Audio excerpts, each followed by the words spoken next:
माँ भारती, भगवान बिरसा मुंडा और टंटिया मामा को प्रणाम करूँगा। और मंच पर मेरे मंचासीन संतगण, जनप्रतिनिधि एवं हमारे समाज के वरिष्ठगण और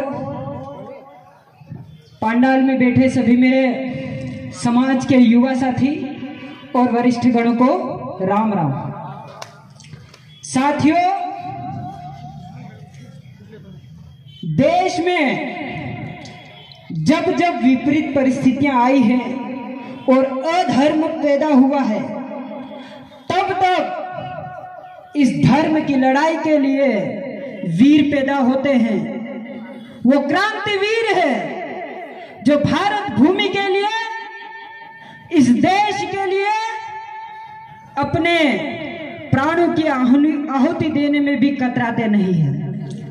साथियों, भारत देश एक ऐसा देश है जिस देश में मुगलों और अंग्रेजों जैसों ने शासन करने का बहुत प्रयास किया और उसमें कुछ समय सफल भी रहे।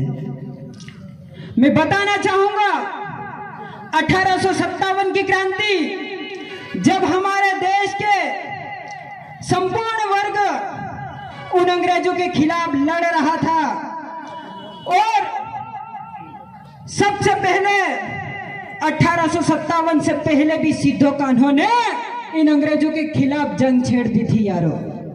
साथियों, समाज की संस्कृति और पहचान मिटने नहीं देने के लिए हमारे सर्व समाज ने मिलकर इस भारत भूमि की रक्षा के लिए अंग्रेजों और मुगलों से लोहा लिया है। साथियों, यह समय था सन 1875 का। तब एक झारखंड राज्य में उलीहातू गांव में एक बालक का जन्म होता है। ऐसा विपरीत परिस्थिति जिसमें हमारे समाज के लिए आर्थिक रूप से हर प्रकार से अंग्रेजों के द्वारा प्रताड़ित किया जा रहा था। उस वक्त ऐसी विपरीत परिस्थितियों में झारखंड राज्य के एक उलीहाती गांव में एक बालक का जन्म होता है। बालक का जब जन्म होता है तो वो बालक जब बड़ा होता है और उसको जब स्कूल के लिए दाखिला करने के लिए उनके पिताजी जाते हैं तो वहां पर एक नियम होता है। वो नियम क्या होता है साथियों?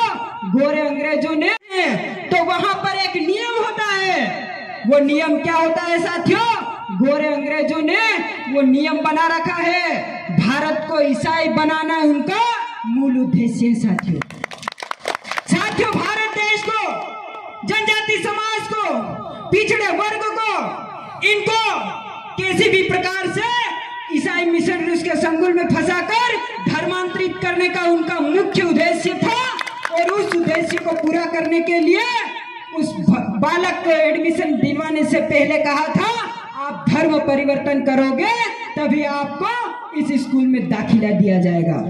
साथियों, हमारा समाज आर्थिक रूप से पिछड़ा था और कई प्रकार की चुनौतियों से लड़ रहा था। तो वो बालक का पिताजी कहते हैं, चलो ठीक है, हम धर्म परिवर्तन करते हैं, लेकिन हमारे बालक को शिक्षा तो दीजिए। जब बालक उस स्कूल में पढ़ने जाता है, जब बड़ा होता है और बड़ा होने के बाद 5वीं 6वीं क्लास में आता है, तब सभी पादरी लोग एक बैठक में बैठते हैं। वो बालक के खिड़की से सुनता है कि उनकी बैठक क्या चल रही है। वो कहते हैं कि जनजाति समाज, उनके पास में जल है, उनके पास में जंगल है, उनके पास वन है, उनके पास लकड़ियां हैं और उनको हड़पने के लिए हमें कर बढ़ाना पड़ेगा। कर बढ़ाने के लिए योजना चल रही थी और समाज को एक स्थान से दूसरे स्थान पर विस्थापित करने के लिए बहुत बड़े षड्यंत्र चल रहे थे। उस वक्त भगवान जो बालक था, वो बालक वहां जाता है और पादरियों को मुंह तोड़ निडरता से जवाब देता है, ए तू किसको सुना रहा है? जब पादरी कहता है,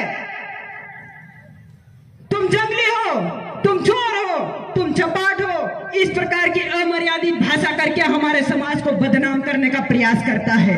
उस वक्त भगवान जो बालक एक भगवान रूपी है, वो बालक कहता है क्या कहता है कि मुझे इस स्कूल में पढ़ना नहीं है, लेकिन हम तुम्हारी गुलामी नहीं करेंगे साथियों। हम स्वाभिमान की जिंदगी जीते हैं और हमारा समाज मुगलों से लड़ता हुआ आ रहा है, तो तुम गोरा अंग्रेज हमारे लिए कुछ भी नहीं हो। साथियों, गोरे अंग्रेजों को मुंह तोड़ जवाब दिया। उस वक्त पादरी ने उसको वहां से, उस स्कूल से निकाल दिया और वो स्वीकार कर लिया। जब वहां से जाते हैं और गांव में जाकर कहते हैं, एकानंद पांडे जी उनके गुरु मिलते हैं, उनसे